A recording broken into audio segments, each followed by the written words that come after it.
श्री महाकालेश्वर भगवान की जय। जय श्री राधे, जय जय श्री राधे, जय जय श्री राधे। नमः पार्वती पतये, हर हर महादेव। जिस प्रकार संसार में एक व्यवहार कहने सुनने में आता है, सब लोग बहुत ध्यानपूर्वक सुनिएगा। कोई बहुत धनवान होता है तो उसके लिए लोग एक शब्द का प्रयोग करते हैं, बहुत भाग्यशाली है। क्यों? इतनी बड़ी कोठी इसने बना ली, भाग्यशाली है। कई लोग कहते हैं कि बहुत भाग्यशाली। बोले क्यों? बड़ी सुंदर पत्नी मिली है, बुद्धिमान पत्नी मिली है, विवेक युक्त पत्नी मिली है, भाग्यवान है। अच्छे बच्चे निकल जाते हैं, पढ़ाई लिखाई में टॉप करते हैं, अच्छी जॉब बिजनेस करने लगते हैं, तो लोग बाग कहते हैं कि बहुत भाग्यशाली है। नहीं, वो भाग्यशाली नहीं है। अति धनवान होना, बहुत सुंदर सुलक्षणा पत्नी का प्राप्त होना, सुंदर पुत्र का प्राप्त होना, इसको भाग्यवंत कहा जा सकता है, पर वही भाग्यवान होता है ये कहना उचित नहीं है। उसको आप कह सकते हैं कौन है? बोले प्रारब्धवान है, इसका प्रारब्ध अच्छा है, पूर्व के क्रम अच्छे हैं, कर्म अच्छे हैं, इसलिए ऐसा सब कुछ इसको योग्य मिला है। परंतु अनुकूल पत्नी का मिलना या अनुकूल परिवार का मिलना या अनुकूल धन संपत्ति का मिलना ही व्यक्ति का भाग्यवान होता है, ऐसा आवश्यक नहीं है। आपके थोड़ी दूर पर महाराष्ट्र शुरू हो जाता है और महाराष्ट्र में प्रकट हुए श्री तुकाराम जी महाराज। तुकाराम जी की पत्नी अनुकूल नहीं थी, तो क्या तुकाराम जी भाग्यवान नहीं थे? भाग्यशाली थे। स्वयं भगवान श्री कृष्ण यदुवंशियों और यदुवंशियों में जो बालक बच्चे हुए वे बिल्कुल भी अच्छे नहीं थे। क्या यदुवंशी भाग्यवान नहीं थे? खूब भाग्यवान थे। कबीर दास जी बहुत पढ़े लिखे नहीं थे, अच्छे कुल खानदान या फिर बहुत संपत्तिवान नहीं थे, तो क्या कबीर दास जी भाग्यवान नहीं थे? भाग्यवान का मतलब केवल धनवान होना, पत्नीवान होना, पुत्रवान होना, बुद्धिमान होना ही नहीं होता है। हमारी दृष्टि में जिसके चित्त में, जिसके जीवन में भले ही धन नहीं है, भले ही अनुकूल पत्नी बच्चे नहीं है, भले ही अनुकूल व्यवस्था नहीं है, लेकिन ठाकुर जी की भावना उसके चित्त में, वो भाग्यवान है। हर स्थिति में भगवत स्मृति वो उसका त्याग नहीं करता। भाग्यवान व्यक्ति वो है जो ठाकुर जी का है। और या फिर ऐसा कहो, ठाकुर जी जिसको अपना मानते हैं वो भाग्यवान है। भाग्योदयेन बहुजन्म समर्जितेन, भागवत जी के महात्म्य में कहा जाता है कि अनंत जन्मों के भाग्य एक साथ इकट्ठे होते हैं तब कथा सुनने को मिलती है। इस समय यदि कहा जाए कि मध्य प्रदेश में भाग्यवान कौन है, तो आप लोग भाग्यवान हैं। इस समय कहा जाए खरगोन में भाग्यवान, अब जहां कहीं भी कथा चल रही है वो सब भाग्यवान है, पर हमें तो आपका और हमारा पता है ना, इसलिए हम भाग्यवान हैं। क्यों? सब कुछ प्राप्त करना, सब कुछ जीवन में हासिल कर लेना, ये किसी की भी बस की बात होती है, लेकिन भगवान का बने रहना और ठाकुर जी के चित्त में अपना स्थान बनाना, ये सब किसी की बात नहीं होती है। ठाकुर जी के चित्त में आपका स्मरण है, आपके चित्त में ठाकुर जी हैं, ये तो सामान्य बात है, पर ठाकुर जी के चित्त में आप हो, ये विशेष बात है। मेरा सुमिरन हरि करे, उल्टी धारा है। मैं सुमिरन हरि का नहीं करूं, मेरा सुमिरन हरि करे, मैं पावा विश्राम। ठाकुर जी मेरा स्मरण करते हैं। और ठाकुर जी किसका स्मरण करते हैं? जो भागवत है, जो भगवद है। इसलिए हम भाग्यवान हैं कि हमें कथा प्राप्त हुई है, क्योंकि कथा ही इस योग्य बनाती है कि ठाकुर जी की स्मृति में हम आवें, ठाकुर जी के स्मरण में हमारी गणना हो जाए। तुकाराम जी महाराज की पत्नी अनुकूल नहीं है, लेकिन तुकाराम जी का स्मरण ठाकुर जी करते हैं, इसलिए वो भाग्यवान है।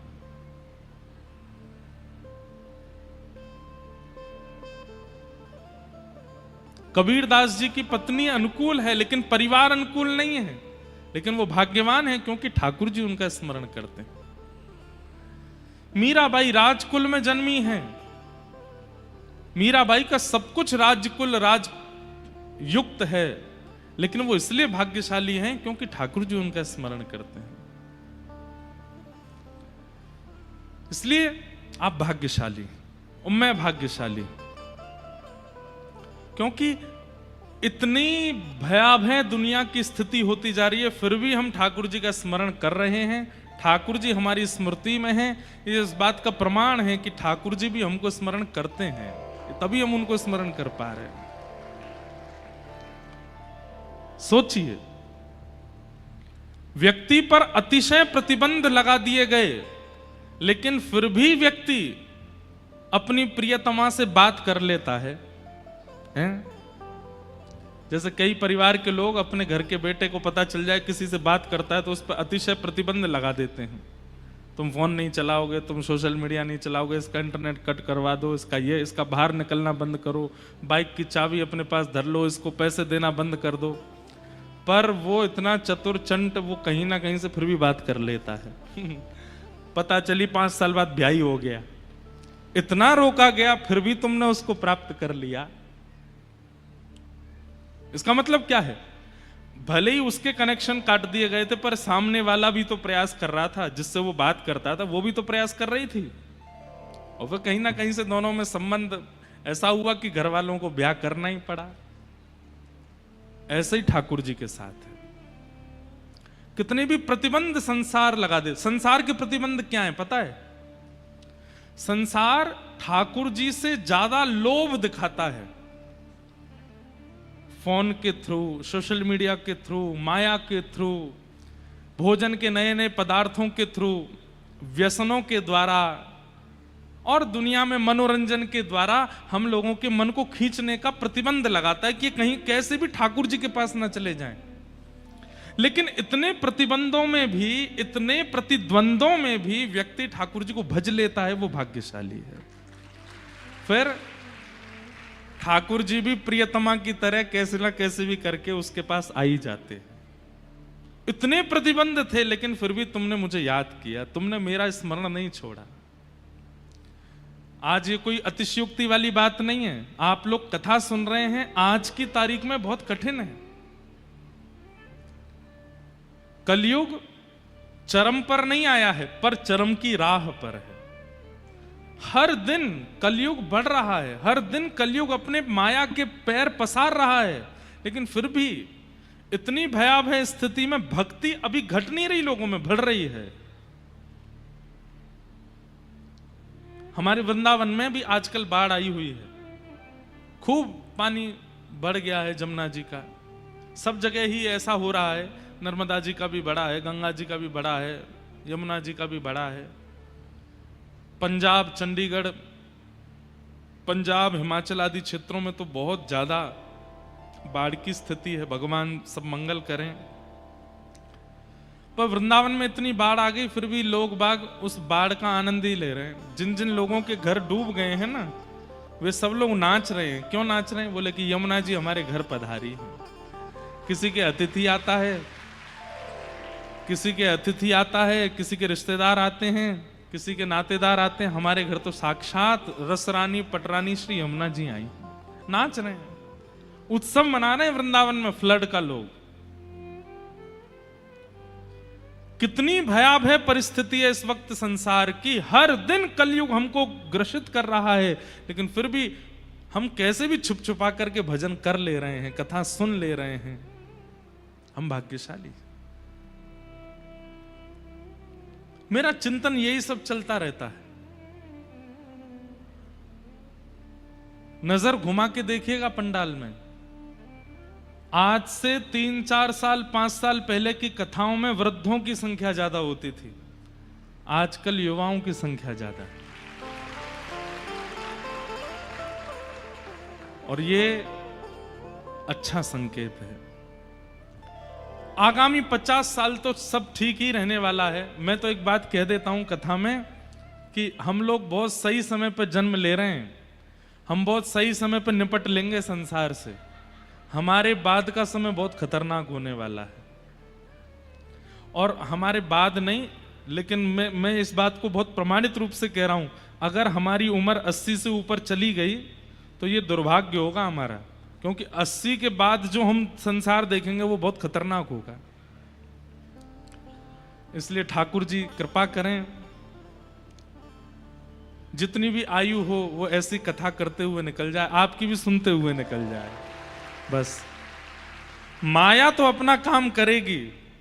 ये माया हमारा परिवार है, कलयुग हमारे परिवार है। और परिवार नहीं है, बताऊं कौन है कलयुग, कौन है? ध्यान से सुनो। हम लोग रेंट पे रह रहे हैं, किसके यहाँ? कलयुग के यहाँ। कलयुग के जैसे रेंट पे रहते हैं ना लोग, किसी के घर पे किराए पे रहते हैं, तो किराएदार जो होता है ना उसके बनाए नियम पालन करने पड़ते हैं। किराएदार कह देता रात में 10 बजे के बाद आओगे तो गेट नहीं खुलेगा। किराएदार कह देता जोर जोर से ऊपर उछलना नहीं, अगर छत में जबरा भी धमक आई तो देख लेना मैं इतना तुमसे जुर्माना ले लूंगा। किराएदार कहता है कहीं भी कील नहीं ठोकनी है। किराएदार कहता है मेरे घर में मांस मच्छी आदि ये सब नहीं बनता है, आपके यहाँ भी नहीं बनना चाहिए। किराएदार कहता है ऐसा नहीं गाना, ऐसा नहीं, सब कुछ होता है, किराएदार अपने नियम बनाते। पर हमारा कलयुग किराएदार बहुत विचित्र है। इसने क्या नियम बनाए? बोले 10 बजे सो गए तो घर से निकाल दूंगा, 1 बजे तक उठना ही पड़ेगा, 2 बजे तक उठना ही पड़ेगा। सुबह 4 बजे उठ करके अगर तुमने शंख बजाना शुरू किया तो देख लेना कितने बजे, 10 बजे से पहले उठना नहीं। सूर्य बिल्कुल चरम पर हो जाए तब तुमको उठना है। कथा भागवत संकीर्तनों में अगर मुझे पता चला कि तुम जा रहे हो तो तुम्हारे जीवन में बहुत उत्पीड़नाएं आ जाएंगी। नाम जब तिलक लगा करके घूमना शुरू कर दोगे तो तुम देख लेना तुम्हारा क्या हल करूंगा। कलयुग ने ये उल्टे नियम बना रखे हैं, पर हम लोग कलयुग से छुप छुपा करके कथा भी सुन लेते हैं, तिलक भी लगा लेते हैं, मंगला में उठ भी जाते हैं, जल्दी शयन भी कर जाते हैं, नृत्य करते हैं, उत्सव करते हैं, आनंद करते हैं। इसीलिए भक्तों को पीड़ा भी थोड़ी सी होती है। कई लोग कहते हैं मुझसे महाराज जी व्यसनी लोग बहुत प्रसन्न रहते हैं अपने जीवन में और हम भक्त लोगों को कहीं ना कहीं पीड़ा ज्यादा होती है। क्यों? क्योंकि व्यसनी व्यक्ति कौन है? बोले वो कलयुग के सारे नियम का पालन कर रहा है, इसलिए कलयुग किराएदार उससे बड़ा प्रसन्न है। और हम लोग कौन हैं? हम किराए पे तो कलयुग के यहाँ हैं, लेकिन सारे उसके विपरीत पालन करते हैं। इसलिए कहीं ना कहीं एक व्यसनी व्यक्ति से थोड़े अधिक दुखी हम लोग होते हैं, इसलिए थोड़ा कठिनाई होती है, लेकिन करते रहो, बिल्कुल चिंता करने की जरूरत नहीं है। जो करते रहोगे भजन धीरे धीरे तो मिल जाएगा राधा रमण धीरे धीरे। अगर उनसे मिलने की दिल में तमन्ना, अगर उनसे मिलने की दिल में तमन्ना, दिल में तमन्ना, अगर उनसे मिलने की दिल में तमन्ना तो करते रहो यतन धीरे धीरे। जो करते रहोगे भजन धीरे धीरे तो मिल जाएगा राधा रमण धीरे धीरे। इसलिए आप लोग भाग्यशाली हैं, मैं भाग्यशाली हूं, क्योंकि इतनी कलयुग की अव्यवस्थाओं में भी हम लोग कथा सुन रहे हैं। हमारे यजमान परिवार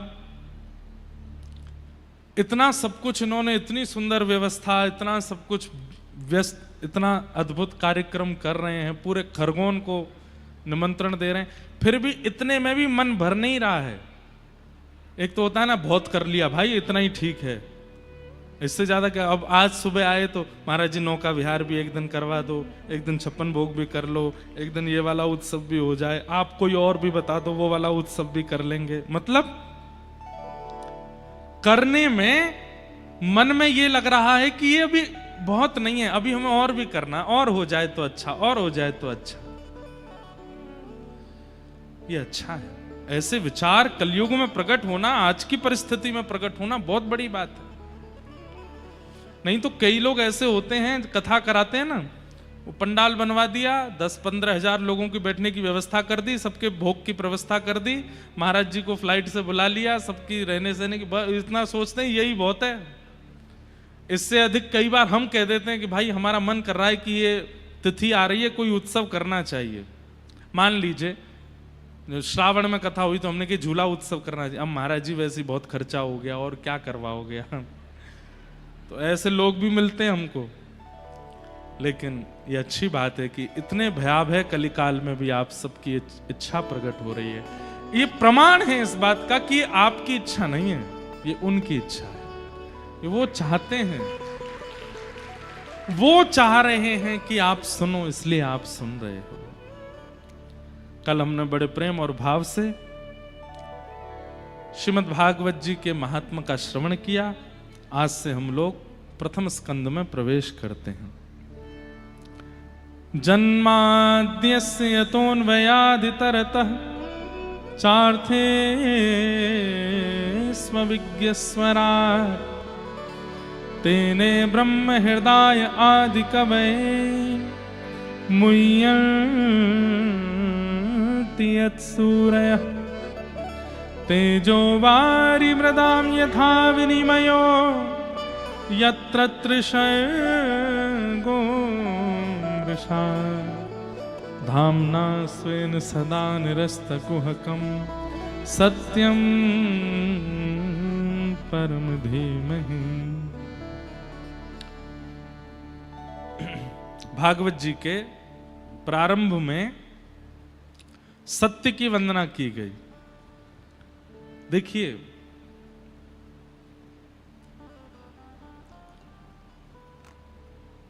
कैसी विचारधारा है भागवत के रचनाकार श्री वेदव्यास जी की।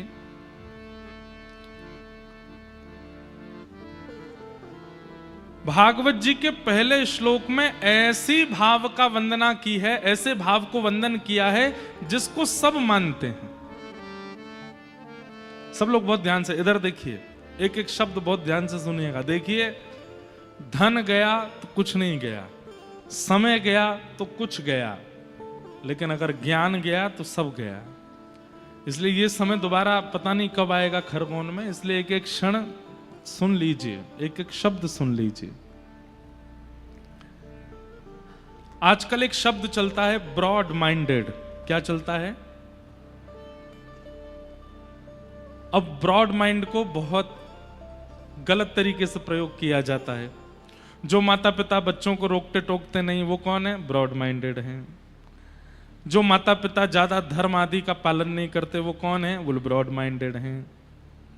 जो बच्चा वेज भी खा ले, नॉन वेज भी खा ले, ब्रॉड माइंडेड है। बेचारा जीव खा लेता है, ब्रॉड माइंडेड है। अभी थोड़ा सा एक दो चीजों में ब्रॉड माइंडेड नहीं चलता है, जैसे कि विवाह के बाद एक पति है, एक पत्नी एक दूसरे के साथ रहते हैं तो ठीक है। एक से अधिक के संग रहने लगेंगे, आगामी कलयुग में उसको भी ब्रॉड माइंडेड कहा जाएगा। सही में कहा जाएगा।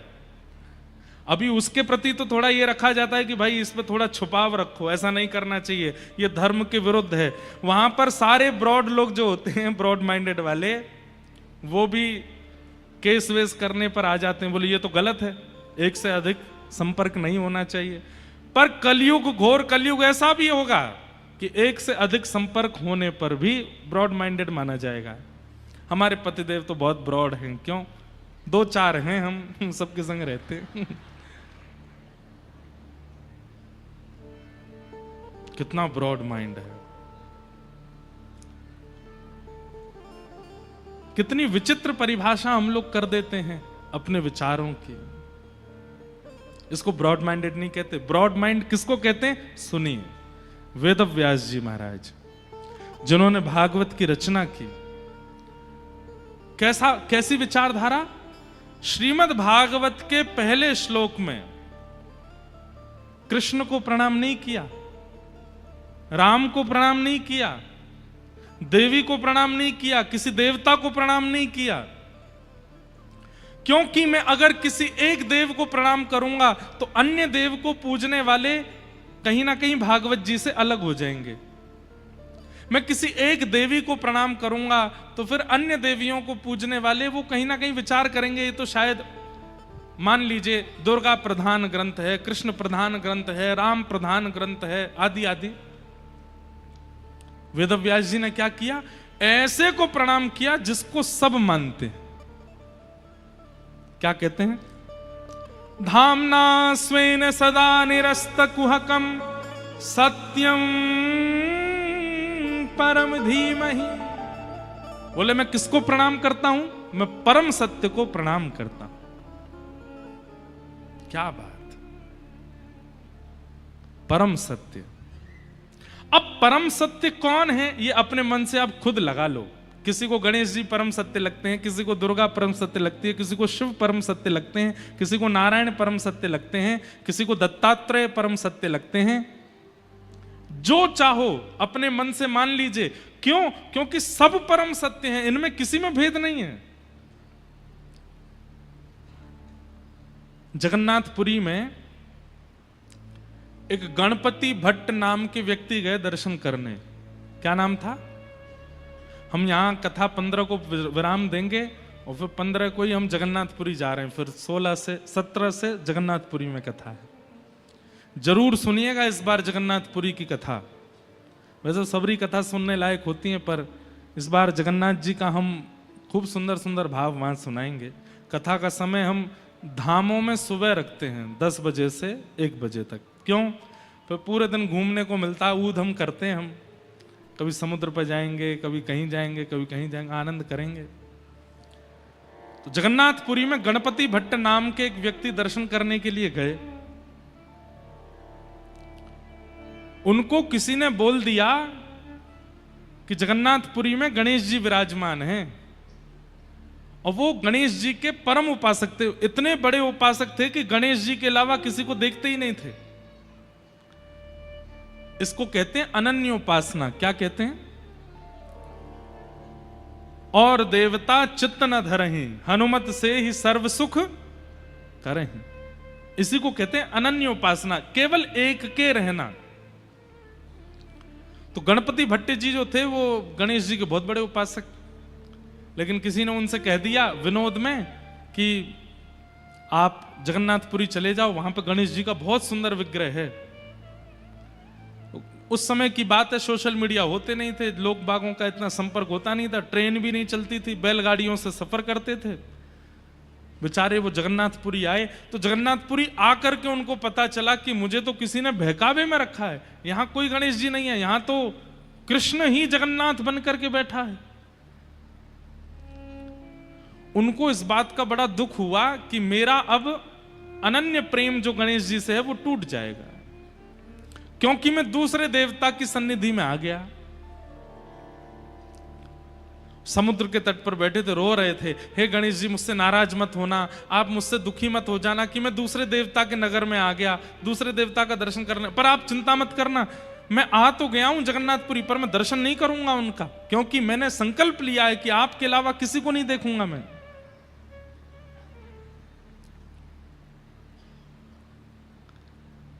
जगन्नाथ प्रभु उनके इस अनन्य भाव से रीझ गए। जगन्नाथ जी के मन में आया कि देखो कैसा भक्त है कि गणेश जी के अलावा किसी को देखेगा ही नहीं, मुझे इसकी अनन्यता प्रिय लगी।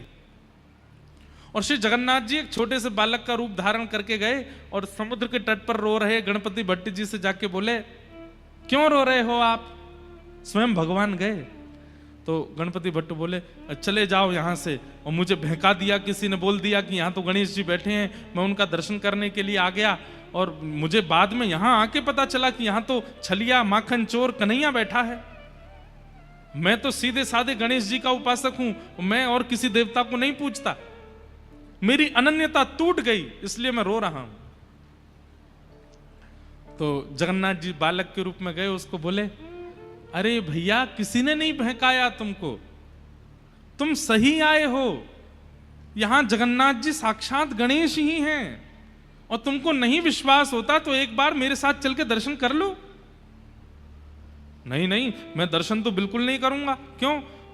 नगर में आके मेरी अनन्यता टूट गई, दर्शन कर लूंगा तो और अनन्यता टूट जाएगी, बिल्कुल नहीं जाऊंगा मैं। तो जगन्नाथ जी बोले, भैया देखो तुम अनन्य हो ना, गणेश जी के अनन्य भक्त हो? बोले हाँ। तो गणेश जी के सामने आने पर अगर तुम उनका दर्शन नहीं करोगे तो भी तो अनन्यता टूट जाएगी ना। मैं तुम्हें वचन देके कह रहा हूं कि जगन्नाथ जी गणेश जी हैं, और अगर तुम उनका दर्शन करने नहीं जाओगे तो भी तो तुम्हारी अनन्यता टूट जाएगी। अब तो गणपति भट्ट बोले, आपने तो मुझे अब दुविधा में डाल दिया, अब मैं क्या करूं? तो बालक बोला, एक काम करो, तुम आंख पे पट्टी बांध के चलो और जा करके उनका स्पर्श करके देख लेना। अगर लंबोदर, लंबा पेट अनुभव हो, लंबी सूंड अनुभव हो, लंबी कान हाथ में स्पर्श करने पर आ जाएं, पट्टी खोल के दर्शन कर लेना। सूंड, कान और उदर ये तो गणेश जी का ही है ना, ये और किसी का तो होगा नहीं। गणपति भट्ट बोले, बात तो ठीक है आपकी। अच्छा, प्राचीन हमने भी संभवतः 2008 या 9 की बात होगी और पुरानी बात होगी, उस काल में जगन्नाथ जी के भीतर गर्भगृह तक जाने की अनुमति तब भी थी। एक समय होता था, दिन भर में हर दर्शनार्थी भीतर जाते थे, और भीतर जाकर के जिस वेदी पर जगन्नाथ जी बैठे हैं उस वेदी की परिक्रमा करके निकलते थे बाहर। और उससे भी पुराने समय में, मतलब 1950 1960 के समय में लोगों को भीतर जाकर के जगन्नाथ जी को हृदय से लगाने का अधिकार भी था, स्पर्श करने का अधिकार था। वो तो फिर बाद में मुगल आक्रांता और कई हमारे हिंदू समाज के कई लोगों ने मंदिरों को अशुद्ध करना शुरू कर दिया, अपने भीतर जबरदस्ती मांस आदि लेके जाते और मंदिर में जाके फेंक देते थे अशुद्ध करने के लिए।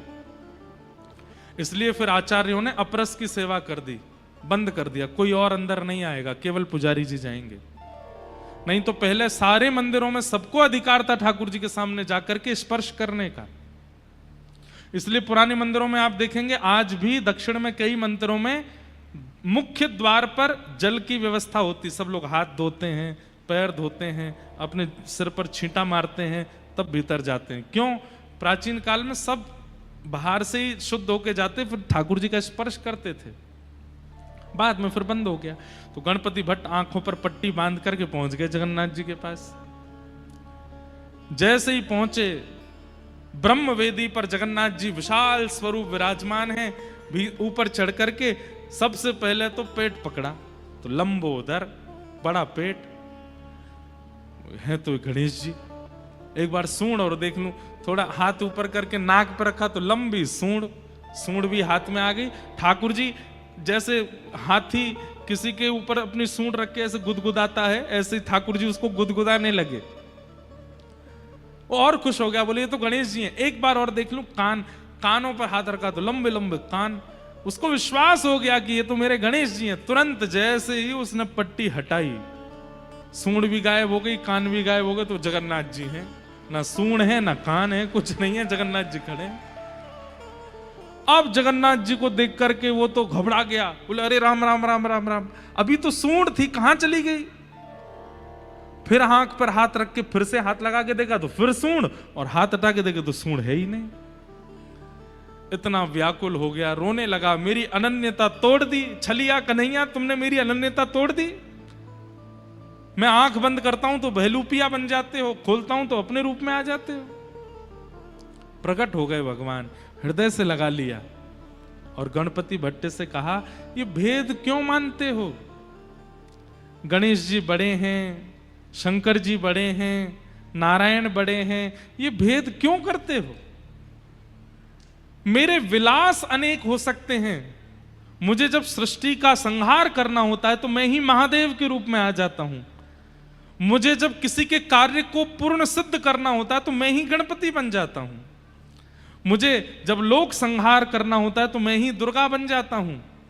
और मुझे जब प्रेम उपासकों का प्रेम स्वीकार करना होता है तो मैं ही कृष्ण रूप में आ जाता हूं। ये मेरे ही विलास हैं, मुझ में और समस्त देवी देवताओं में कोई अंतर नहीं है। इसलिए भेद मत मानो। और उस दिन ठाकुर जी ने नियम ले लिया कि आज के बाद जगन्नाथपुरी में स्नान पूर्णिमा के दिन ठाकुर जी 108 कलशों से स्नान करते हैं और स्नान करने के बाद फिर गणेश जी का रूप धारण करते हैं। आज भी सूंड कान गणपति भट्ट की स्मृति में महाप्रभु जगन्नाथ जी का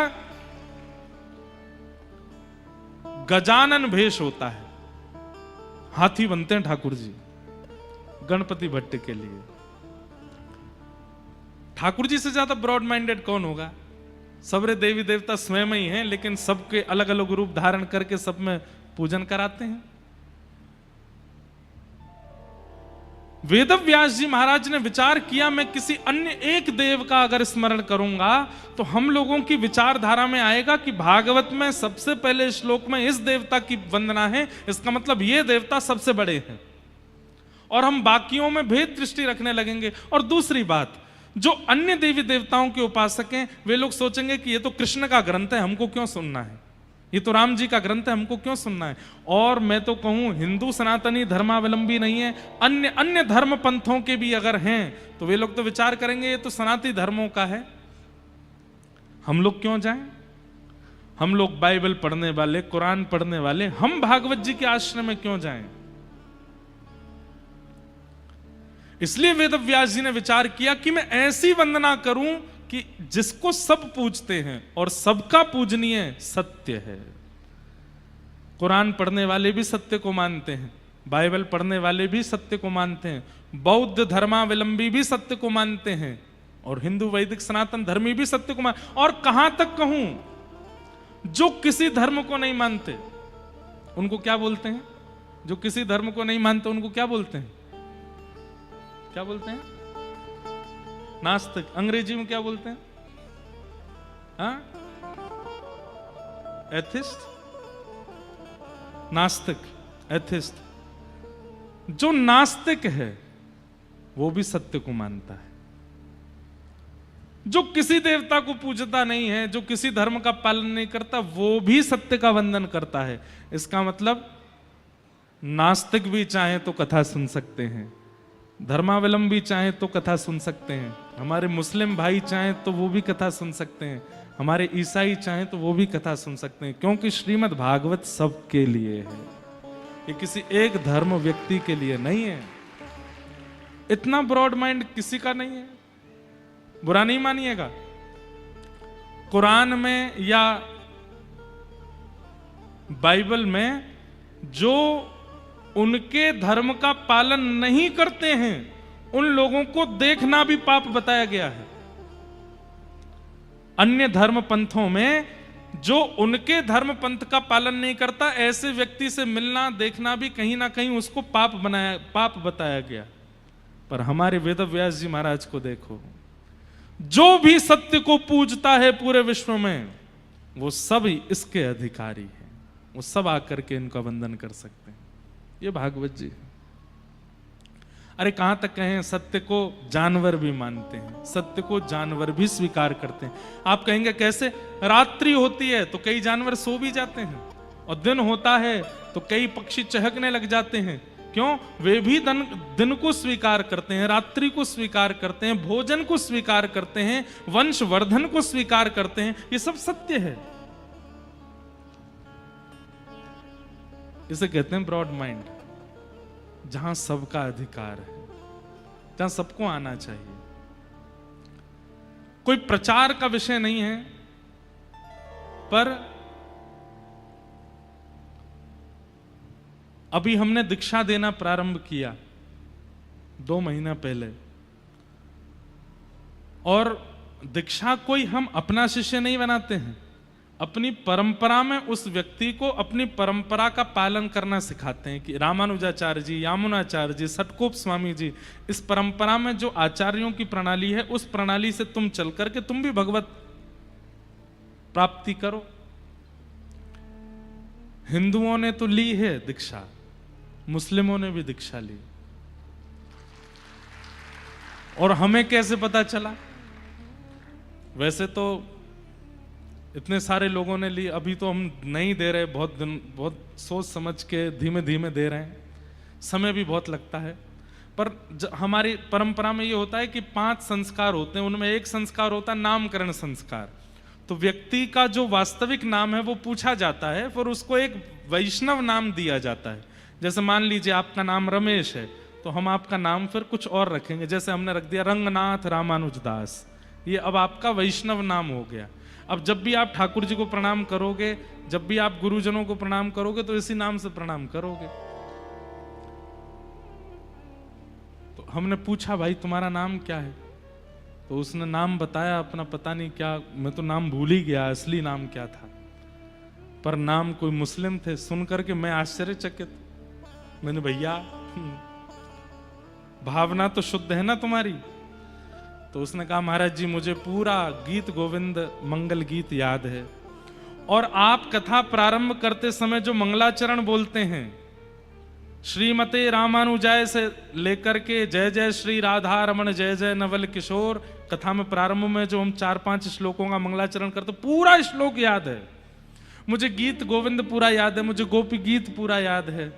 मैं नित्य 4 बजे उठ करके रोज मंगला करने के लिए जाता हूं। महाराज जी जन्म भले ही मेरा ऐसे परंपरा में हुआ, लेकिन वास्तविकता में माई मेरे श्याम लगो संग डोले, ठाकुर जी ने मेरा चित्त पकड़ लिया है, और दिन रात मुझे उन्हीं का चिंतन होता रहता है। हमारे घर में कई लोग हमारे पंथ के पालन करते हैं, लेकिन मेरा चित्त वृत्ति तो ठाकुर, मेरी रसोई भी अलग है, मेरे बर्तन भी अलग है, मेरा भोजन पानी भी अलग है, और मेरे दिनचर्या भी अलग है। फिर उसने दिखाया, मैंने छोटी सी शिखा भी रखी है, और उद्देश्य क्या है? बोले केवल श्याम सुंदर को प्राप्त करना है, और कोई उद्देश्य नहीं है। जैसे रसखान को मिल गए, जैसे ताज बेगम को मिल गए, जैसे काले खां को मिल गए, जैसे ताज खान को मिल गए, ऐसे मुझे भी मिल जाए, बस ये प्रार्थना। फिर हमने उसको दीक्षा दी, उसका नाम रख दिया गिरधर प्रियदास। क्या नाम रखा? गिरधर प्रियदास। एक बहन ने भी ली, उनका नाम था, अब नाम उनका भी याद नहीं, मुमताज टाइप कुछ नाम था। एक और बहन ने ली, ऐसे। तो फिर उनके ये प्रश्न करने पर कि हम कोई पाप तो नहीं कर रहे, हमने कहा देखो वेद व्यास जी महाराज ने भागवत जी के प्रथम श्लोक में सत्यम परम धीमहि कह करके कह दिया कि यहां आने का अधिकार सबका है, यहां सुनने का, इस धर्म को पंथ को पालन करने का अधिकार सबका है, जो करना चाहे, दबाव में नहीं, प्रियता से अगर कोई आना चाहे तो उसको आने का अधिकार है। ताज बेगम अकबर की पत्नी, उसको श्रीमद वल्लभ कुल में दीक्षा प्राप्त हुई, और संभवतः गोसाई विठलनाथ जी ने उसको दीक्षा प्रदान की। ऐसे अनेक हमारे यहां हुए हैं आचार्य चरण, जिन्होंने अन्य पंथों के लोगों को भी दीक्षा देकर के भगवत अनुरागी बना दिया। तो इससे ज्यादा ब्रॉड माइंड क्या होगा कि यहां सबका अधिकार है आने का, और किसी को भी रोक टोक नहीं है, बस एक स्वभाव होना चाहिए, क्या? चित्त में उनके प्रति प्रेम। फिर आप चाहे जो हो, जात पात पूछे नहीं को, हरि को भजे सो हरि को होए। तो ऐसे वेदव्यास जी महाराज श्रीमद् भागवत जी के प्रथम श्लोक में परम सत्य की वंदना करते हैं। सत्यम परम धीमहि, मैं परम सत्य को प्रणाम करता हूं। बंधु, परम सत्य कौन है? केवल ठाकुर जी, और कोई परम सत्य नहीं है। सत्य कहते किसको हैं? जिसका अस्तित्व हमेशा था, हमेशा है और हमेशा रहेगा, उसको सत्य कहते हैं। मैं सत्य नहीं हूं। क्यों? आज से 30 साल पहले मैं नहीं था, और आज के 80 साल बाद, 70 साल बाद, और ये तो बता नहीं सकते कितने साल बाद मैं नहीं रहूंगा। मैं सत्य कैसे हो सकता हूं? आप जितने भी लोग यहां बैठे हैं, आज से 50, 60, 70 साल पहले आप में से कोई नहीं था, और आगामी 70 साल बाद कोई नहीं बचेगा। लेकिन आज से 100 साल पहले भी जिसका अस्तित्व है, आज भी जिसका अस्तित्व है, और 100 साल बाद भी जिसका अस्तित्व रहेगा, वही सत्य है। और वो सत्य श्री कृष्ण है। जब ये धरती नहीं थी, जब ये पृथ्वी नहीं थी, जब ये भूमंडल नहीं था, तब भी वो थे, आज भी वो हैं। और जब ये सब प्रलयकालीन समुद्र में डूब जाएगा, तब भी करार बिंदेन पदार बिंदम मुखार बिंदे विनवेशयन्तम वटस्य पत्रस्य पुटे शयानम बालम मुकुंदम मनसा स्मरामि। श्री कृष्ण गोविंद हरे मुरारे, हे नाथ नारायण वासुदेव, जिह्वे पिबस्वामृतमेत देव, गोविंद दामोदर माधवेति। इस स्तुति में जो ठाकुर जी का रूप बताया गया, ये प्रलयकालीन समय का रूप है। मार्कंडेय ऋषि ने ठाकुर जी से कहा कि मुझे प्रलय का दर्शन करना है, और जैसे ही प्रलय आया सब कुछ डूब गया। कहते हैं प्रलयकालीन समय पर जो समुद्र की लहरें थीं, वो हिमालय की चोटी से भी ऊंची थीं। सब डूब गया। लेकिन तभी मार्कंडेय ऋषि देखते हैं कि सब खत्म हो गया, कुछ नहीं बचा। आपको एक बात बताएं, प्रलय केवल पृथ्वी का नहीं होता, सूर्य चंद्र का भी होता है। प्रलय पाताल से लेकर के ब्रह्मलोक तक का भी होता है। स्वर्ग भी प्रलयकालीन समुद्र में डूब जाता है, सब कुछ नष्ट हो जाता है। केवल एक वैकुंठ लोक बचता है, एक गोलोक धाम बचता है, जिसको कई लोग वैकुंठ कहते हैं, कृष्ण उपासक गोलोक धाम कहते हैं, नारायण उपासक वैकुंठ कहते हैं, राम उपासक साकेत कहते हैं। बस वो बचता है और कुछ नहीं है। मार्कंडेय ऋषि ने देखा सूर्य चंद्र सब डूब गए, कुछ नहीं बचा। तभी क्या देखते हैं, चारों तरफ पानी पानी पानी पानी। तभी एक वट वृक्ष का पत्ता बहता हुआ आता है, और उस पत्ते पर छोटे से गोपाल जी करार विंदे अपने हाथों से, करार विंदेन पदार विंदम, अपने एक पैर को पकड़ा हुआ है, और उस पैर के अंगूठे को अपने मुख में लेकर के ठाकुर जी चूस रहे हैं। वटस्य पत्रस्य पुटे शयानम बालम मुकुंदम मनसा स्मरामि। सब कुछ नष्ट होने के बाद भी बाल मुकुंद ऐसे दिखाई देते हैं। तब मार्कंडेय ऋषि कहते हैं कि परम सत्य कौन है? आप ही परम सत्य हो, क्योंकि आप हमेशा थे, हमेशा हो, हमेशा रहोगे। ऐसे परम सत्य को हम बारंबार वंदन करते हैं। सत्यम परम धीमहि। श्रीमद् भागवत के प्रथम श्लोक में सत्य को वंदन किया। श्रीमद् भागवत के द्वितीय श्लोक में 4 बातें बताई, विषय, अधिकारी, संबंध और प्रयोजन। ये चारों बातें सुनना आप सबके लिए बहुत अनिवार्य है। श्रीमद् भागवत का विषय क्या है, श्रीमद् भागवत का अधिकारी कौन है, श्रीमद् भागवत का संबंध क्या है, और श्रीमद् भागवत का प्रयोजन क्या है। ध्यान से सुनो कि धर्म प्रोजित कई तवोत्र परमो निर्मत सराणाम सताम वैद्यम वास्तवमत्र वस्तु शिवदं तापत्रयोन्मूलनम्। श्रीमद्भागवते महामुनिकृते किं वा परैरीश्वरः सद्यो हृद्यवरुध्यते त्रिकृतिभिः शुश्रूषुभिस्तत्क्षणात्। सबसे पहला, श्रीमद् भागवत का विषय क्या है? तो कहते हैं धर्म प्रौजित कई तवोत्र परमो। सुनने वाले के चित्त में परम धर्म की इच्छा प्रकट होना, यह भागवत का विषय है।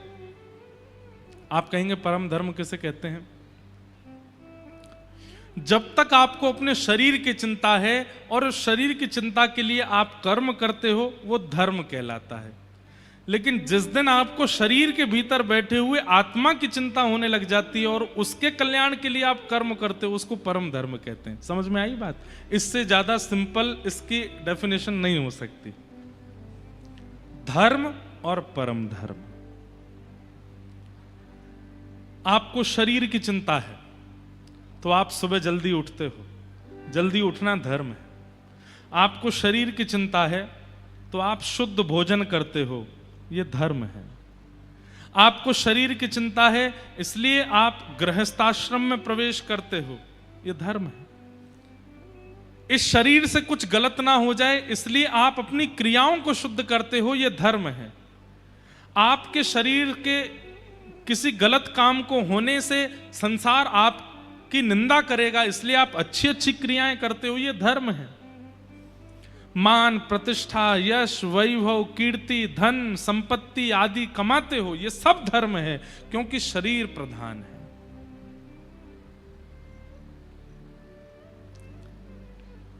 शरीर प्रधान मान करके धर्म के अंतर्गत जो भी आप कृत्य करते हो वो सब कुशल माने जाते हैं। लेकिन कई बार धर्म से परे जब आप क्रिया करने लग जाते हैं, अपने शरीर को केंद्र में रख के, वो पाप कहलाता है। जैसे 10 बजे से लेकर के और 12 बजे तक के बीच में आपको सो ही जाना चाहिए। हम ही नहीं सोते, लेकिन हम आपको बता रहे हैं। हमारा ना सोने का कारण दूसरा है, क्योंकि भागदौड़ी इतनी रहती है, जब आते हैं कथाओं में तब सोते हैं, नहीं तो भागदौड़ी चलती रहती। लेकिन एक बात सुनिएगा, बहुत ध्यान से सुनिएगा। 10 बजे से लेकर 12 बजे तक के बीच में सोना, ये आपके शरीर की अनिवार्यता है। 10 बजे के बाद शरीर आपको इंडिकेट करने लगता है, अब मुझे बेड पे ले चलो, अब मुझे सुला दो, अब इससे ज्यादा मेरी क्षमता नहीं है। लेकिन आप क्या करते हैं? पार्टी हो रही है, नए नए कपड़े पहनते हैं, नए नए कपड़े पहनकर शरीर उस समय भी कह रहा था भाई थोड़ी नींद सी आ रही है, थक गया हूं मैं, सुला दो, सुबह देर तक सो लेना, अभी पार्टी में जाना है। और रात में ले गए शरीर को, पार्टी में ले गए। अब वहां पहुंच गए, शरीर बोला थोड़ी देर नाच कूद करके चल दे वापस। नए नए पानी की बोतलें रखी हैं, ये पीनी है और ये तुझे पीनी पड़ेंगी। थोड़ी बहुत पिला दी, शरीर कहता बस भैया मेरी क्षमता नहीं है, अब मत पिलाओ। और पिया और पिला और पिला। शरीर कहता अब मेरे वश में तो नहीं हूं मैं, अब तू देख नाली में गिरने वाला है, गिर जाएगा। फिर उसको 4 लोग उठा के ले जाते हैं। अब देखो अतिशय पीने वाला व्यक्ति के नाली में गिर जाता, उसको नाली भी ऐसा लगता आहा कितनी सुंदर सुगंधी आ रही है इसमें से। क्यों? क्योंकि शरीर सेंसेस खो देता है, सुगंधी लेने का सेंस चला जाता है, अच्छे बुरे का सेंस चला जाता है। जिसके सामने सत्य नहीं बोलना था उसके सामने बोलने लग जाता है व्यक्ति, और जिसके सामने असत्य बोलना नहीं था उसके सामने असत्य बोलने लग जाता है व्यक्ति। कई बार तो माताजी ही पत्नी लगने लग जाती हैं, पिताजी मित्र लगने लग जाते हैं, उन्हीं से गलत व्यवहार। क्यों? शरीर वो नहीं चाहता था, आपने जबरदस्ती उससे करवाया। मतलब एक दायरे में रह करके जब आप शरीर को प्रधान मान करके कर्म करते हैं तो वो धर्म कहलाता है, और फिर उस दायरे से निकल करके जब आप कर्म करने लगते हैं वो अधर्म कहलाने लगता है, वो पाप कहलाने लगता है। तो शरीर को केंद्र मान करके जब आप क्रिया करते हैं वो धर्म है। लेकिन एक दिन आता है आपकी चिंता होती है, मैंने शरीर को तो व्यवस्थित किया लेकिन मेरे भीतर जो विराजमान अंतरात्मा है, वो चित्त वृत्ति है, उसके कल्याण के लिए मैं क्या करूं, उसका कल्याण कैसे हो। और उसकी कल्याण की भावना जिस दिन से प्रारंभ हो जाती है तब उसको परम धर्म कहते हैं, वो परम धर्म कहलाता है। स्वामी विवेकानंद वो धार्मिक नहीं थे, वो परम धार्मिक थे। क्यों? अच्छा एक परिभाषा और सुनो। धार्मिक व्यक्ति तो होता है वो केवल अपने कल्याण तक रहता है, पर परम धर्मावलंबी व्यक्ति जो होता है वो अपना तो कल्याण करता ही है, अपने साथ साथ समूह का भी कल्याण कर देता है, वो परम धर्म कहलाता है। समझ में आई बात? परम धर्म की दो परिभाषाएं मान लीजिएगा। पहली परिभाषा अपने चित्तवृत्ति का कल्याण, और परम धर्म की दूसरी परिभाषा अपने साथ साथ अनेकों का कल्याण। ये दो भावनाएं जिसके चित्त में प्रकट हो जाएं वो परम धर्मावलंबी है, और ये दो भावनाएं प्रकट करवाना ये भागवत जी का विषय है। समझ में आई बात? नहीं, ताली कोई प्रमाण थोड़ी है इस बात का कि समझ में आ गई बात। कई लोग तो ऐसे हैं वो नीचे देखते रहते हैं, पता चली बगल वाले ताली, हाँ हाँ वाह बहुत अच्छे, सब ने ताली बजाई तो हम भी बजा दें। सप्ताह पूर्ण होने के बाद में आपके चित्त में ये दो भावनाएं अगर प्रकट नहीं होती हैं तो आपने कथा नहीं सुनी है, आपने समय का व्यय किया, आपने धन का व्यय किया, आपने परिस्थिति का व्यय किया, आपने कथा का व्यय किया, लेकिन आपने वो प्राप्त नहीं किया जो व्यय करने पर प्राप्त होना चाहिए। तो कथा पूर्ण हो उस दिन के बाद ये दो भावनाएं चित्त में आनी चाहिए। पहला स्वतः के चित्त वृत्ति का कल्याण, और दूसरा अपने साथ साथ अनेकों का कल्याण। ये दो भावनाएं आपके चित्त में प्रकट हों तो समझिए आपने कथा सुनी। हमारे श्रीमद् रामानुजाचार्य जी महाराज अपने गुरुदेव के पास अनेक बार गए कि आपने जो मुझे मंत्र दिया है इसकी विधि मुझे बताइए।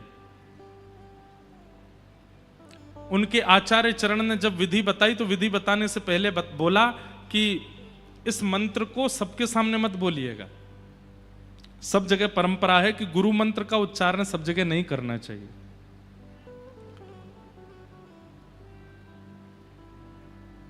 गुरु मंत्र सबको नहीं बताना चाहिए। तो आचार्य चरण ने रामानुजाचार्य जी से कहा मैं विधि तो बता रहा हूं लेकिन किसी के सामने बोलना नहीं। बोले ठीक है। अब जैसी विधि बताई, रामानुजाचार्य जी ने जैसी विधि सुनी और जैसे ही नाम जप करने के लिए बैठे, जैसे ही मंत्र जाप किया, अष्टाक्षर मंत्र का जाप करते ही शंख चक्र गदा पद्मधारी ठाकुर जी प्रकट हो गए। जैसे ही प्रकट हुए, नेत्र खोल करके रामानुजाचार्य जी ने देखा शंख चक्र गदा पद्म धारण किए हैं, साम वर्ण के ठाकुर जी, घुंघराले केश हैं, सुंदर मुकुट धारण किया है, कमल जैसे नेत्र हैं, और सामने खड़े होकर के रामानुजाचार्य जी को दर्शन दे रहे हैं। गुरु जी ने मंत्र दिया, मंत्र का पहला जाप करते ही ठाकुर जी प्रकट हो गए। रामानुजाचार्य जी ने तुरंत अपनी माला को किनारे रखा, ठाकुर जी को प्रणाम किया और दौड़ करके मंदिर के शिखर पर चढ़ गए, और शिखर पर चढ़ के मुख पर हाथ रख के जो गुरु मंत्र गुरु जी ने दिया था पूरी दुनिया में चिल्ला चिल्ला करके सुनाने लगे सबको। गुरु जी दौड़ करके आए, हे रामानुजाचार्य ये क्या कर रहे हो? मैंने मना किया था कि मंत्र उच्चारण नहीं करना है, किसी को नहीं सुनाना है, नरक जाना पड़ेगा तुमको, गुरु अवज्ञा करते हो। रामानुजाचार्य जी नीचे उतर के आए, गुरुदेव के चरणों में प्रणाम करके कहा, हे नाथ, आपने जैसे ही मुझे मंत्र दिया, मंत्र उच्चारण करते ही मुझे ठाकुर जी का अनुभव हो गया, तो मैंने मन में विचार किया कि जिस मंत्र को प्राप्त करते ही ठाकुर जी का दर्शन हो जाता है वो मंत्र गुप्त नहीं रखना चाहिए, वो तो सबको बता देना चाहिए। वो मंत्र मैं गोपनीय कैसे रख सकता हूं जिस मंत्र से ठाकुर जी प्राप्त होते हो? क्षमा करें गुरुदेव।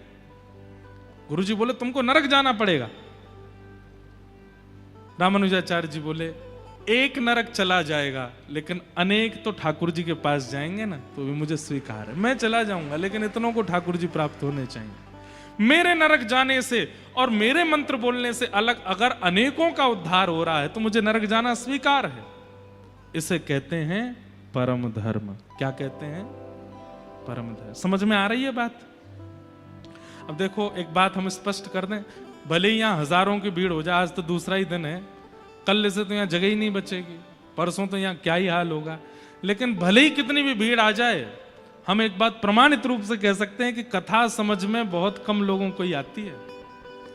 भीड़ भले ही बहुत आ जाए, और हो सकता है आगे वालों को नहीं आ रही हो, पीछे वाला सुन करके अपने आप को परिवर्तित कर जाएगा।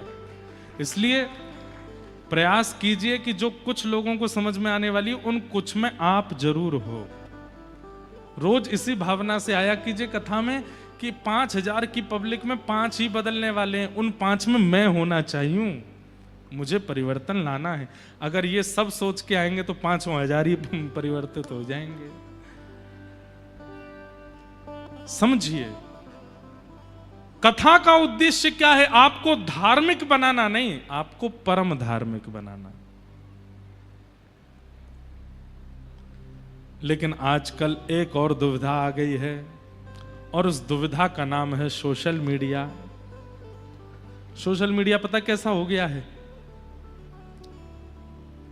पड़े पड़े कुछ पी रहे हैं, चाय कॉफी रील देख रहे हैं, तभी पता चली कि इस प्रकार की बातें बोलने से लोग फॉलो करते हैं। तुरंत गए शीशा के सामने, बाल बाल काटे, तिलक चंदन लगाया, स्टैंड पर रख दिया, कैमरा ऑन करके, जय श्री कृष्णा, आप सब लोगों को आज का सुविचार बताना है, ऐसा करने से ऐसा होता है, ग्रहण में ये काम करना चाहिए, ग्रहण में ऐसा नहीं करना चाहिए, और सब काम बता करके और फिर जाए सोफा पे जाके पड़ गए। कितने लोगों ने देखा, कितने खुद ग्रहण में कुछ नहीं किया पूरी दुनिया को बता दिया।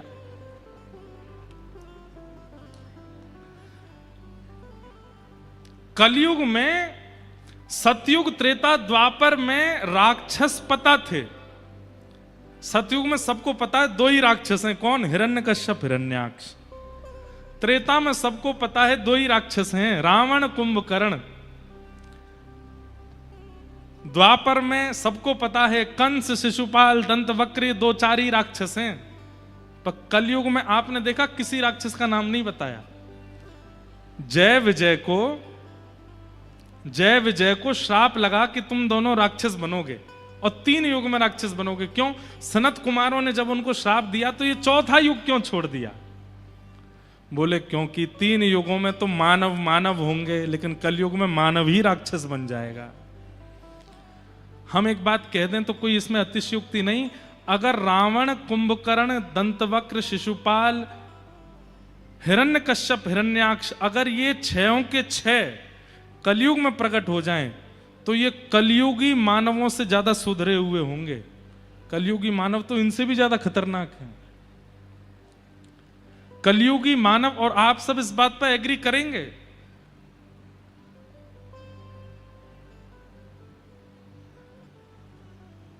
पहले इंदौर की पहचान होती थी महाकाल भगवान से। पहले इंदौर की पहचान होती थी कि पास में नर्मदा जी भी हैं। पहले इंदौर की पहचान होती थी कि बहुत स्वच्छ है, सबसे स्वच्छ नगरी है। आजकल इंदौर की पहचान हो रही है, एक पत्नी अपने पति को मार देती है यहां पे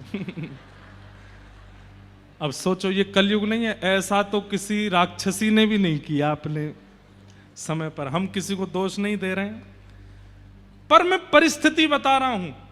किसी व्यक्ति का दोष नहीं है, किसी कन्या का दोष नहीं है, ये कलयुग का प्रभाव है। आप विश्वास मान लीजिए, आप नाम जप करते हैं रोज, लेकिन कलयुग कल आपकी मति बदल दे तो इसमें कोई बहुत बड़ी बात नहीं है। आप नित्य भजन करते हैं, नित्य नाम जप करते हैं, नित्य कथा सुनते हैं, नित्य दान पुण्य करते हैं, लेकिन कौन सी घड़ी में आपके कौन से अपराध का मार्ग लेकर के कलयुग आपकी बुद्धि में प्रविष्ट होकर के आपकी बुद्धि को भ्रमित कर दे, कोई पता नहीं है।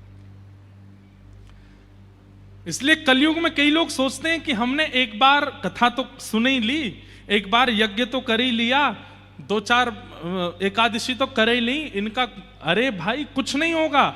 एक दिन भी अगर आपने नागा किया और उसी दिन को माध्यम बना करके कलयुग आपकी बुद्धि में प्रविष्ट हो जाएगा और आपसे ऐसे कृत्य करवा देगा। अब जिस किसी भी कन्या ने वो काम किया, पति को मरवाया या जो कुछ भी करवाया, आज वो इतनी ग्लानि में है कि मैंने ऐसा क्यों कर दिया, और वो स्वयं नहीं समझ पा रही होगी कि मैंने ये क्यों किया। हमने तो न्यूज वगैरह पे देखा, उनके सब परिवार के लोग कह रहे वो ऐसी तो नहीं थी, वो ऐसा तो व्यवहार नहीं था, ऐसे विचार तो नहीं थे। और हर दोषी व्यक्ति के परिवार के लोग अपने ही बालक पर विश्वास नहीं कर पाते कि वो ऐसा कैसे हो गया, ऐसा तो नहीं था। ये कलयुग है। रावण जन्म से ही राक्षस है, शिशुपाल दंतवक्र जन्म से ही राक्षस हैं, लेकिन कलयुग में व्यक्ति जन्म से महात्मा है, लेकिन कब राक्षस बन जाए ये उसको खुद को नहीं पता होता। इसलिए एक क्षण भी नाम के बिना निकलने मत दीजिए। जैसे कोविड से बचने के लिए वैक्सीन थी, डॉक्टरों ने कहा कि एक बार वैक्सीन लगवा लो तो फिर आपको कोविड नहीं होगा। लोगों ने वैक्सीन लगवा ली, फिर बोले बूस्टर डोज लगवा लो, कोविड नहीं होगा। सब लोग कोविड में जैसी वैक्सीन लगवा ली उसके बाद बिना मास्क के घूमने लगे, और कोई कहता भाई मास्क तो पहन, ए देख सर्टिफिकेट देख मेरा, वैक्सीन लगवा ली मैंने, है ना। ठीक वैसे ही कलयुग में हर क्षण आपको नाम की वैक्सीन लेनी ही लेनी है। कलयुग में आप एक बार के नाम से आपका कुछ नहीं होगा, आपको हर क्षण लेना ही पड़ेगा, हर क्षण बोलना ही पड़ेगा, हर क्षण करना ही पड़ेगा। नहीं तो वो नाम, नहीं तो कलयुग एक क्षण भी आपके खाली समय को देखेगा, वहीं से प्रविष्ट हो जाएगा आपके अंदर। इसलिए कलयुग केवल नाम आधारा, सुमिर सुमिर नर उतना ही पारा। कलयुग में यज्ञ करने की जरूरत नहीं है, कलयुग में तप करने की जरूरत नहीं है, कलयुग में अनुष्ठान करने की आवश्यकता नहीं है। कलयुग में केवल एक आवश्यकता है, हर क्षण, हर घड़ी, हर पल बस हरि नाम करते रहो।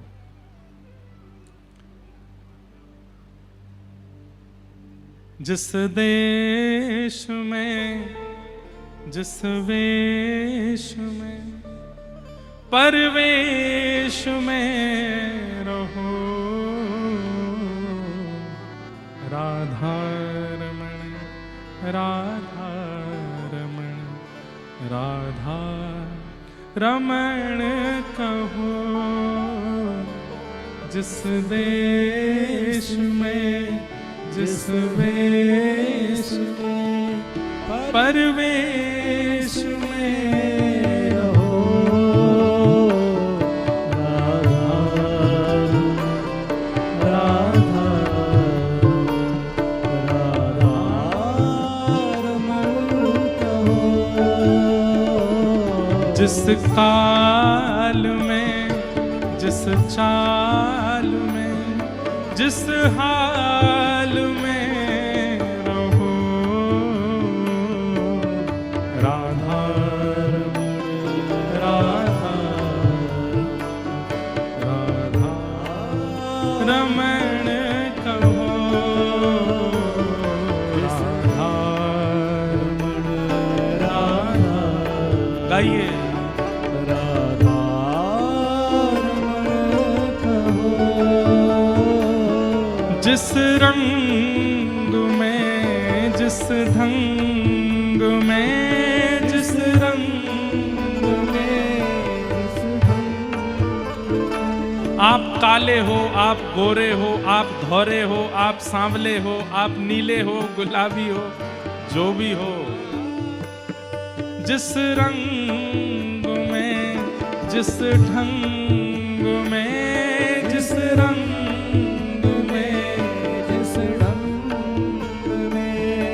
जिस संग में रहो, जिस संग में रहो, राधा रमण, राधा रमण, राधा रमण कहो, राधा रमण,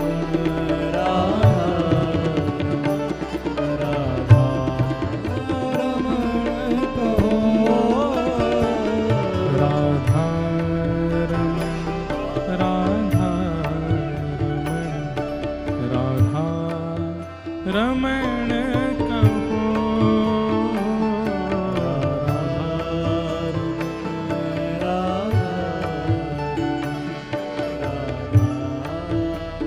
रमण कहो। जिस देश में, जिस वेश में, परवेश में रहो, राधा रमण, राधा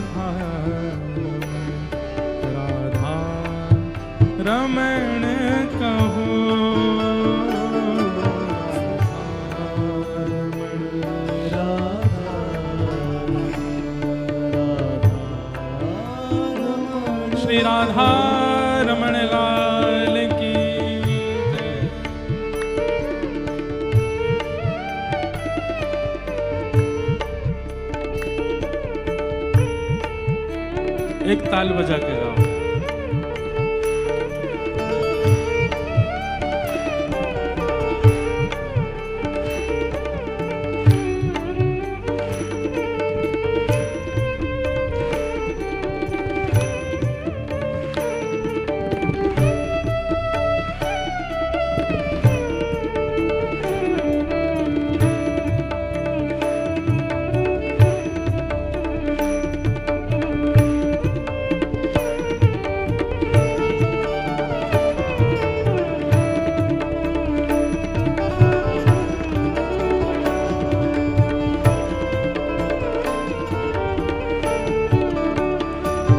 जिस योग में, जिस रोग में, जिस योग में, जिस रोग में, जिस योग में, जिस रोग में, जिस योग में, जिस रोग में, जिस भोग में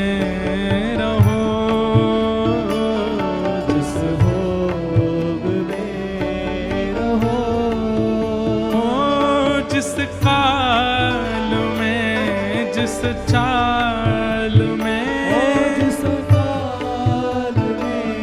जिस काल में, जिस चाल में, जिस काल में, जिस चाल में, जिस हाल में रहो, जिस हाल में क्या करना है। राधा राधा राधा रमण कहो, राधा राधा रमण कहो।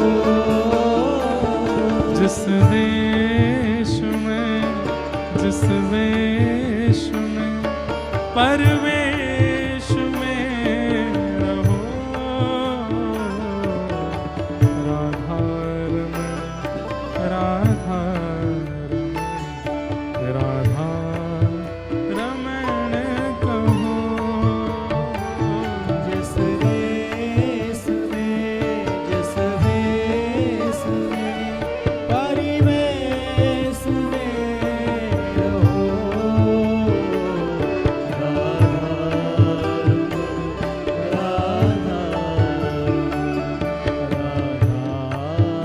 रमण कहो।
कलयुग रूपी वायरस से बचने के लिए यही वैक्सीन है। भुजा उठा करके सब लगा लीजिए। मेरे जीवन धन राधा रमणा, मेरे जीवन धन राधा रमणा, मेरे प्राण धन राधा रमणा, मेरे प्राण धन राधा रमणा, ए नाम गुण गाऊंगा राधा रमणा, नाम गुण गाऊंगा राधा रमणा, मैं दिन रात गाऊंगा राधा रमणा, दिन रात गाऊंगा राधा रमणा, जय राधा राधा राधा राधा राधा रमणा, राधा राधा राधा राधा राधा रमणा, जय राधा राधा राधा राधा राधा रमणा, राधा राधा राधा राधा राधा रमणा, ओ मेरे जीवन धन राधा रमणा, ओ मेरे जीवन धन राधा रमणा, मेरे प्राण धन राधा रमणा, मेरे प्राण धन राधा रमणा, मैं नाम गुण गाऊंगो राधा रमणा, नाम गुण गाऊंगो राधा रमणा, मैं तो दिन रात गाऊंगो राधा रमणा, दिन रात गाऊंगो राधा रमणा, मैं तो झूम झूम गाऊंगो राधा रमणा, मैं तो झूम झूम गाऊंगो राधा रमणा, मैं तो झूम झूम गाऊंगो राधा रमणा, मैं तो झूम झूम गाऊंगो राधा रमणा, हे भजो राधा राधा राधा राधा राधा रमणा, भजो राधा राधा राधा राधा राधा रमणा, राधा राधा राधा राधा राधा रमणा, राधा राधा राधा राधा राधा रमणा, हे मेरे जीवन धन राधा रमणा, मेरे जीवन धन राधा रमणा, नाम गुण गाऊंगो राधा रमणा, नाम गुण गाऊंगो राधा रमणा, मैं तो दिन रात गाऊंगो राधा रमणा, दिन रात गाऊंगो राधा रमणा, हे मेरे प्राण धन राधा रमणा, ओ मेरे प्राण धन राधा रमणा, भजो राधा राधा राधा राधा राधा रमणा, राधा राधा राधा राधा राधा रमणा, भजो राधा राधा राधा राधा राधा रमणा, राधा राधा राधा राधा राधा रमणा, ओ मेरे जीवन धन राधा रमणा, मेरे जीवन धन राधा रमणा, हे मेरे प्राण धन राधा रमणा, मेरे जीवन धन राधा रमणा, मैं तो नाम गुण गाऊंगो राधा रमणा, मैं तो दिन रात गाऊंगो राधा रमणा, रात गाऊंगो राधा रमणा, मेरे जीवन धन राधा रमणा, मेरे जीवन धन राधा रमणा, मेरे प्राण धन राधा रमणा, मेरे जीवन धन राधा रमणा, जय जय श्री राम, जय जय श्री राम, जय जय श्री राम।